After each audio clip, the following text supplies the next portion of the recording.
कैलाश पर्वत रहस्यों से भरा पड़ा है। 2001 में चीन सरकार ने कैलाश पर्वत पर जो कुछ देखा उसे देखकर पर्वतारोहण पर प्रतिबंध लगा दिया।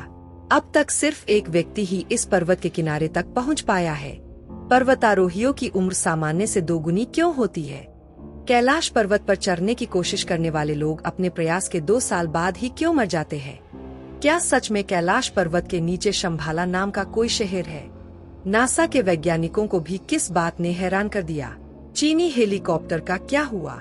ऐसे कई सवाल हम जवाब ढूंढने जा रहे हैं, इसलिए इस वीडियो को यहाँ बिना स्किप किए देखें। 1962 में चीन और भारत के बीच सीमा विवाद के कारण युद्ध हुआ, जिसमें भारत को भारी नुकसान उठाना पड़ा। इस युद्ध के परिणाम स्वरूप चीन ने कैलाश पर्वत सहित 72,000 मील भारतीय भूभाग पर कब्जा कर लिया। यह बात सभी भारतीयों को हजम नहीं हुई। देहरादून MP महावीर त्यागी ने संसद में हुंकार भरी। उन्होंने जवाहरलाल नेहरू से मुलाकात की और नेहरू से एक सवाल पूछा। उस सवाल के साथ महावीर इतिहास के कूड़ेदान में जा खड़े हुए। त्यागी ने सीधे नेहरू से पूछा, चीन ने हमारी आंखों के सामने 72,000 वर्ग मील जमीन पर कब्जा कर लिया है, वह जमीन हमें कब वापस मिलेगी? नेहरू का जवाब आज भी लोगों के दिलों में गूंजता है। जो जमीन गई वह किसी तरह चली गई। यह बंजर जमीन है, इस पर घास भी नहीं उग सकती। इसके बारे में बेवजह मत सोचो। यह जवाब सुनकर त्यागी भड़क उठे। उन्होंने तुरंत अपना गंजा सिर नेहरू की ओर इशारा किया और गुस्से से पूछा, क्या हम इसे अपने शरीर से अलग कर सकते हैं? उन्होंने गुस्से से पूछा, क्या हम इसे अपने शरीर से अलग कर सकते हैं? कुछ वर्षों तक इस विवाद पर बहस चलती रही। सभी ने सोचा कि कम से कम चीन को कैलाश पर्वत और मानसरोवर झील हमारे लिए छोड़ देनी चाहिए।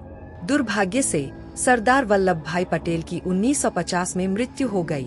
नेहरू से सवाल करने वाले लोग नहीं थे। दुनिया के सबसे ऊंचे पर्वत माउंट एवरेस्ट पर 7,000 से अधिक लोग चढ़ चुके हैं, लेकिन माउंट कैलाश जो 2,200 मीटर नीचे है, उस पर केवल एक ही व्यक्ति चढ़ा है। हम इस बारे में बाद में बात करेंगे। अब बात करते हैं कैलाश पर्वत के अद्भुत रहस्यों और कहानियों की। आइए जानें। पुराणों के अनुसार धन के देवता कुबेर का निवास कैलाश पर्वत क्षेत्र में स्थित है। ऐसा कहा जाता है कि यदि कोई भी व्यक्ति अपने जीवन में अच्छे कर्म करके मरता है तो वह कैलाश को प्राप्त करता है। इसीलिए कैलाश पर्वत को सबसे पवित्र माना जाता है। यह समुद्र तल से 6,718 मीटर ऊपर है। कैलाश पर्वत को हिंदू, बौद्ध और जैन धर्मों द्वारा पवित्र माना जाता है। हिंदू धर्म कैलाश पर्वत को शिव और पार्वती का निवास स्थान मानता है। बौद्ध धर्म में बौद्ध भिक्षु डेमचौक, जो विशेष रूप से अपने आनंद के लिए जाने जाते हैं, इस क्षेत्र को मूल देवी मानते हैं। ऐसा माना जाता है कि जैन धर्म में पहले तीर्थंकर भगवान ऋषभ का जन्म इसी पर्वत पर हुआ था। किसी भी मामले में यह पर्वत हमारे देश के लिए सबसे पवित्र हो गया है। 1999 में रूसी वैज्ञानिक अर्नेस्ट माल्दीशिप और उनकी टीम कैलाश पर्वत के रहस्यों को जानने के लिए वहां पहुंची। मुल्ताशिफ ने अपनी पुस्तक वह कहां से आया में इस रहस्य का खुलासा किया है। उस किताब में हमें कई हैरान करने वाली बातें पता चलती है। उसमें इस कैलाश पर्वत को मानव निर्मित पिरामिड बताया गया है। प्राचीन काल में इसका निर्माण छोटे छोटे पिरामिडों से हुआ था। कहा जाता है कि इस क्षेत्र का निर्माण गैर धातु विधियों से व्यापक रूप से किया गया था। उसमें लिखा है कि मुल्ताशिफ के वहां से लौटने के बाद उसने और उसके साथियों ने रात में इस पर्वत के अंदर से एक अजीब सी फुसफुसाहट सुनी। उसने यह भी लिखा है कि उसने पत्थरों के गिरने की आवाज साफ सुनी। कहा जाता है कि यह आवाज कैलाश पर्वत के हृदय में सुनाई देती थी। ऐसा लगता था कि इन पिरामिडों के अंदर कोई रहता है। समय भी इस अद्भुत नजारे का गवाह है कि यह पर्वत बहुत तेजी से भाग रहा है। लिखा है कि कैलाश पर्वत से आने के बाद 2 दिनों के अंदर ही उनके नाखून और बाल काफी बढ़ गए। आमतौर पर इन्हें बढ़ने में कुछ हफ्ते लगते हैं। इसके अलावा शरीर पर झुर्रियां जल्दी पड़ती है और बुढ़ापा भी आता है। पाया गया कि कैलाश पर्वत पर समय बहुत अलग है। यह भी देखा गया कि इस पर्वत पर कुछ अदृश्य शक्तियां हैं। ये मानव शरीर को प्रभावित करती है और मन को गहराई से प्रभावित करती है। अर्नेस्ट मुल्ताशिफ ने अपने संस्मरणों में एक अद्भुत और रहस्यमय घटना का उल्लेख किया है। एक बार एक साइबेरियाई पर्वतारोही उनसे मिला। जब वह इस पर्वत पर एक निश्चित स्थान पर गया तो वह अचानक बूढ़ा हो गया। 1 साल बाद वह बुढ़ापे से मर गया। इस घटना ने कैलाश पर्वत को और भी अद्भुत और अनोखा बना दिया। यह दुनिया में सबसे रहस्यमय है। आइए कैलाश पर्वत पर दो झीलों के बारे में बात करते हैं, एक मानसरोवर और दूसरी राक्षस सरोवर। दोनों एक दूसरे के बगल में है, लेकिन उनकी विशेषताएं पूरी तरह से विपरीत है। मानसरोवर दुनिया की सबसे ऊंची ताजे पानी की झील है। इसका पानी पवित्रता और शांति का प्रतीक है। इतनी ऊंचाई पर ठंडे पानी वाली यह झील जमती नहीं है। इस पानी में लहरें नहीं है। इसका आकार गोल है। इसके शुद्ध पानी में सूर्य की आकृति दिखाई देती है। यह देखने वाले हर किसी के लिए आश्चर्य की बात है। राक्षस झील दुनिया की सबसे ऊंची खारे पानी की झील है। इसका पानी बहुत खारा है। इस झील में कोई जीवन जीवित नहीं रह सकता। कभी कभी यह पानी अशांत होता है। यह पानी बदलता रहता है। इस पानी में नहाने से काफी असुविधा और नकारात्मक प्रभाव पड़ता है। ऐसा कहा जाता है कि इस झील का निर्माण दरअसल रावण ने करवाया था। जब वह कैलाश पर्वत पर भगवान शिव को प्रसन्न करने गया तो उसने सबसे पहले इसी झील में स्नान किया और ध्यान लगाया। इसलिए माना जाता है कि इस झील में राक्षसों की शक्तियां हैं। कहा जाता है कि इस झील में स्नान करने के बाद रावण के मन में भी बुरे विचार आते थे। जब दोनों झीलें एक ही भौगोलिक क्षेत्र में है, तो दोनों में इतना अंतर कैसे आ गया? यहाँ सोचने वाली बात है। कैलाश पर्वत और मानसरोवर झील के आसपास एक रहस्यमयी आवाज सुनाई देती है।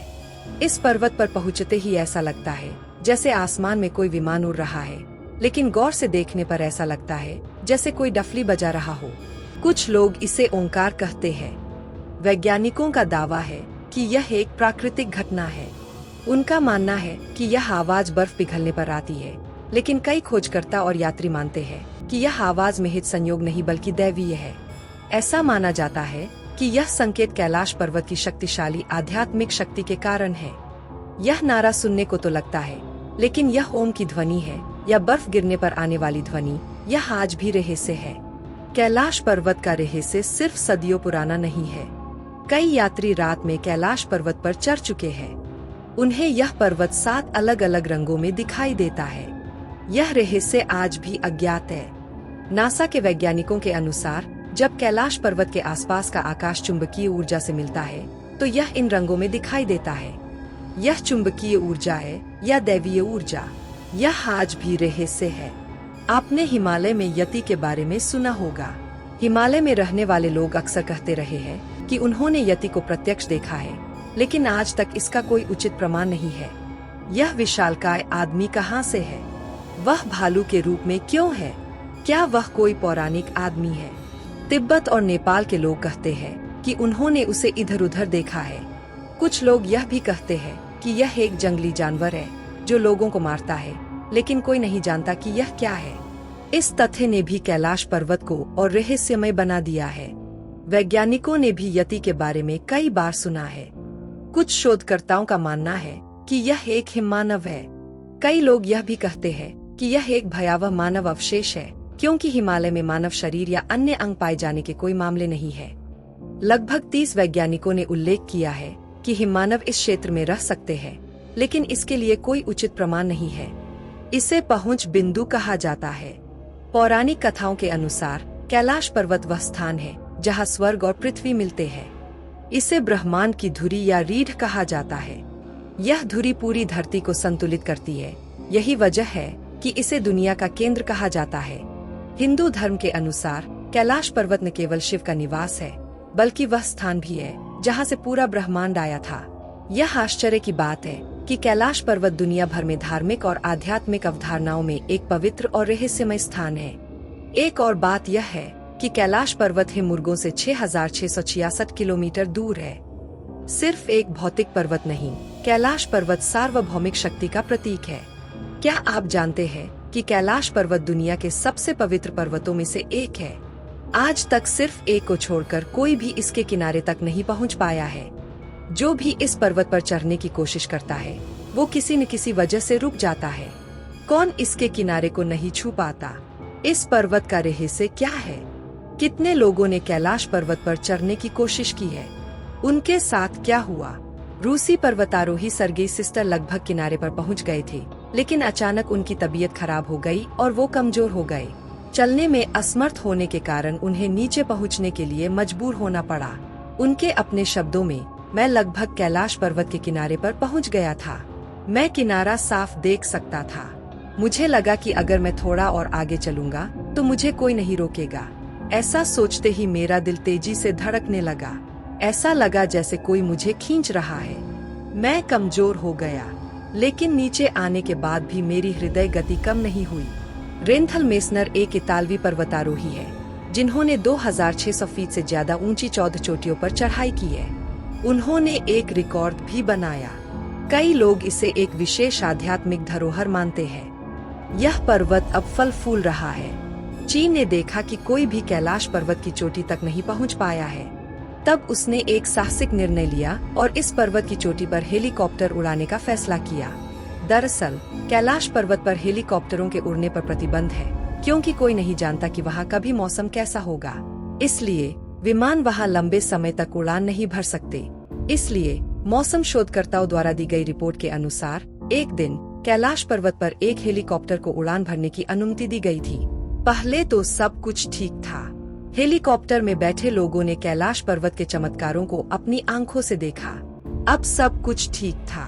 उन्होंने सोचा कि अगर वे थोड़ा और आगे बढ़ जाते हैं तो वे शिखर पर पहुंच सकते हैं। इस बीच मौसम अचानक बदल गया।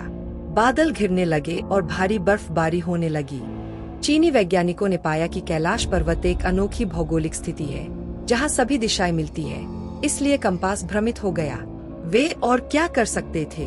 उन्हें हेलीकॉप्टर उतारना पड़ा और वापस लौटना पड़ा। उतरते समय उनकी हृदय गति नाटकीय रूप से बढ़ गई, लेकिन वे सुरक्षित उतरने में सफल रहे। इस घटना से यह स्पष्ट हो गया कि न तो इस पर्वत पर चढ़ना और न ही इसका रहस्य खोजना उनके हाथ में था। चीन की असफलता के बाद अमेरिकी अंतरिक्ष एजेंसी नासा की इस पर्वत में रुचि पैदा हुई। 2015 में उसने एक उपग्रह को कैलाश पर्वत पर लक्ष्य किया और इसका रहस्य जानना चाहा। उस शोध के परिणाम जब उन्होंने तस्वीरें देखी तो वे बहुत ही चौंकाने वाले थे। कहा गया कि कैलाश पर्वत पर एक आकृति प्रकट हुई। यह उन पहाड़ों पर ध्यान में बैठी एक आकृति की तरह लग रही थी। इस अद्भुत नजारे ने दुनिया को हैरान कर दिया। कुछ लोग उस आकृति की तुलना शिव से करते हैं, जबकि अन्य कहते हैं कि शिव स्वयं ध्यान मुद्रा में है। यह घटना कैलाश पर्वत की पवित्रता और आध्यात्मिकता का प्रतीक बन गई है, लेकिन कोई नहीं जानता कि यह क्या है। जब चित्रकार निकोलस रोरिक ने कैलाश पर्वत के नीचे एक जादुई शहर की पेंटिंग देखी तो उन्हें एहसास हुआ कि इसे शंभाला कहा जाता है। शंभाला एक संस्कृत शब्द है जिसका अर्थ है मौन का स्थान। विष्णु पुराण के अनुसार यह एक पवित्र स्थान है। ऐसा माना जाता है कि भगवान विष्णु के अंतिम अवतार कल्कि का जन्म शंभाला में हुआ था। हालांकि ऐसा कहा जाता है कि केवल धर्मपरायण लोग ही इस शहर को देख सकते हैं। केवल वे ही ऐसा कर सकते हैं जो ध्यान और साधना करते हैं। हालांकि शंभाला शहर का रहस्य यही खत्म नहीं होता है। हमारी पौराणिक कहानियों के अनुसार अमर हनुमान और अश्वत्थामा इसी शहर में है। ऐसा कहा जाता है कि यहाँ रहने वाले लोगों के पास असाधारण बुद्धि और अत्याधुनिक तकनीक है। वे समय यात्रा, टेलीपोर्ट और एलियंस के संपर्क में भी है। हालांकि यह सब सिर्फ हमारी कल्पना है। उनके लिए यह असंभव नहीं है, क्योंकि वे भविष्य देख सकते हैं। कैलाश पर्वत की तलहटी में स्थित यह शहर हमेशा एक रहस्य बना रहेगा, क्योंकि यह शहर अपनी प्रकृति, आध्यात्मिकता और तकनीक के लिए जाना जाता है। किसी भी मामले में कैलाश पर्वत एक चमत्कार है। यह न केवल एक आध्यात्मिक स्थान है, बल्कि इसमें ऐसे रहस्य भी है जिन्हें विज्ञान भी नहीं समझ सकता। इसमें कई कहानियां छिपी है। अगर हम यह कहते रहेंगे तो चाहे हम कितना भी कहें, इस पर्वत के बारे में बताने के लिए अभी भी बहुत कुछ होगा। हमारे देश में 100% लोग ऐसे हैं जो अपने जीवन में कम से कम एक बार कैलाश पर्वत को देखना चाहते हैं। अगर आपको वीडियो पसंद आया तो इसे लाइक और शेयर करें। अगर आपने अभी तक हमारे चैनल को सब्सक्राइब नहीं किया है तो अभी सब्सक्राइब करें और उसके बगल में बेल आइकन पर क्लिक करें। अगले वीडियो में फिर मिलेंगे। देखने के लिए धन्यवाद।